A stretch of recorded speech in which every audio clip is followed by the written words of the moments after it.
As I take you through the transformations that I've personally been involved in over the last 13 years, I'm going to highlight the very intricate cornerstone things that were the tipping point for each of these transformations.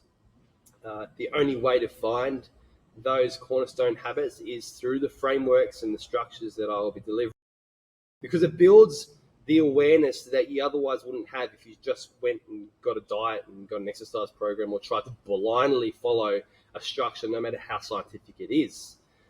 Okay, so the first one, what I will encourage you to do is pause. If you see a transformation that really resonates with you, pause and take a read of what's on the screen. I'm not going to read through that just because it'll take us half an hour or an hour to go through.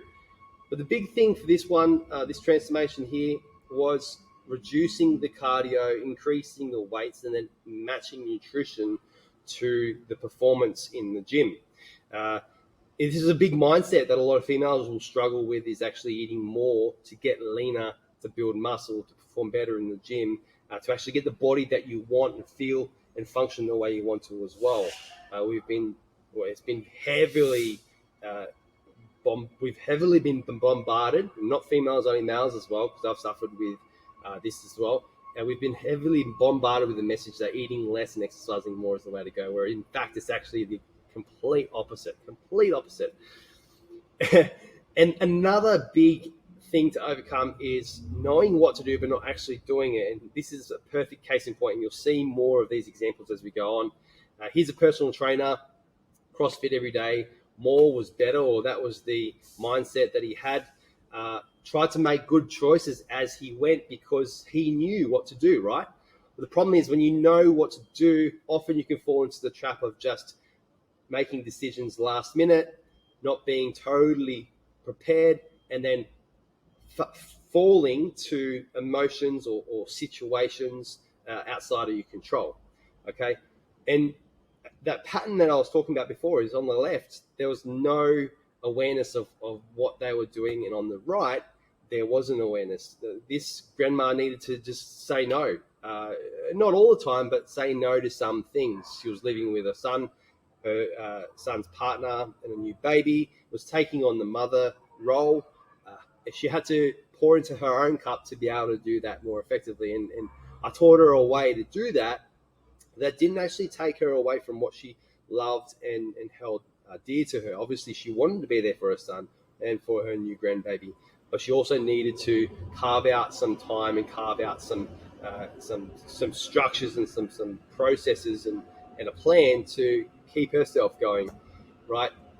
He's an electrician.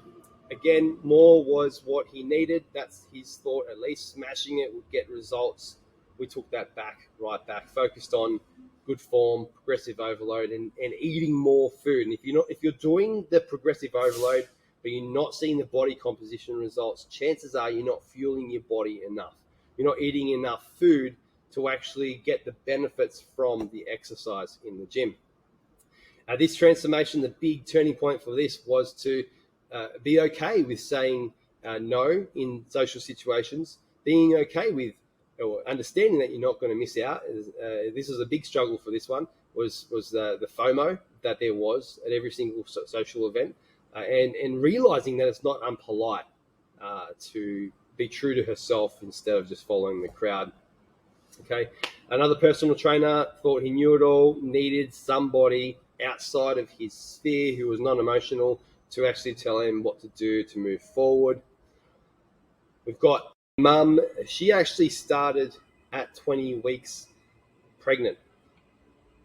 Throughout her 6-month postpartum transformation, she never once strung together a complete week of workouts. She had a lot of visibility over what she ate. That's what she really focused on, what she ate.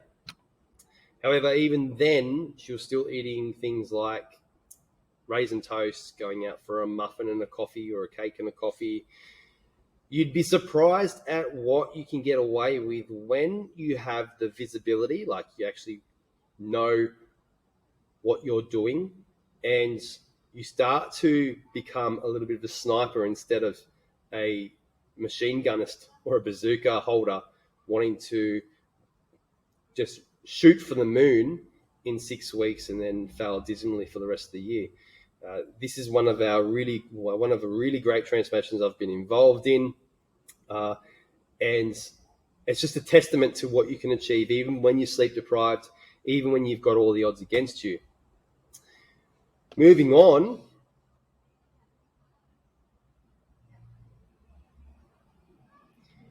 another example of having the odds stacked against you.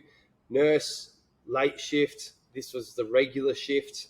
Addicted to soft drink and chocolate. Not necessarily addicted, but lent on it in order to keep herself awake and functioning, and relying only on the walking around the hospital for exercise. Doctor said, hey, you need to do something because of your pre-existing heart condition.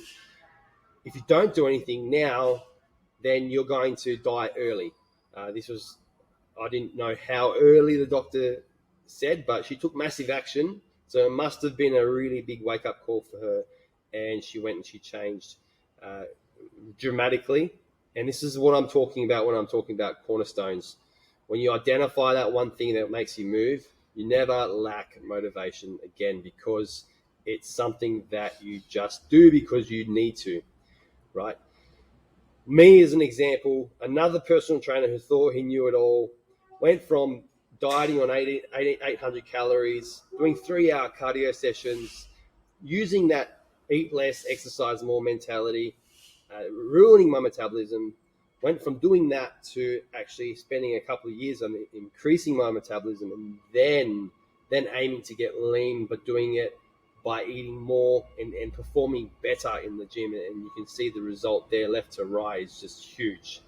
I got up to about 5,000 calories a day there. And this is really interesting for those of you who have lost some weight, but have to think about it a lot to keep it off, scared to eat outside of the plan. If you're there right now, you need to increase your metabolic capacity so that it's easier for you to maintain your current weight.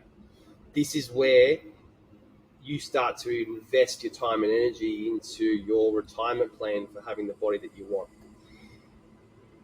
Another one with odds stacked against. This one's actually my wife. So I was in it through the diagnosed chronic fatigue. The baby who didn't sleep. She was literally a sleep terrorist. Low iron because of no sleep. Body wasn't actually taking in the nutrients, was eating 6 times a day, was eating more iron than a man, but was literally not getting enough nutrition from the food she was eating. So had to focus on repair, had to focus on sleep, had to focus on all those things. And eventually improved the metabolism, built up to 3,000. That's 3,000 calories a day for a 50 or 49 kilo woman. Right now, if you're not eating this much food right now, you don't need to go and jump to eating that food right now.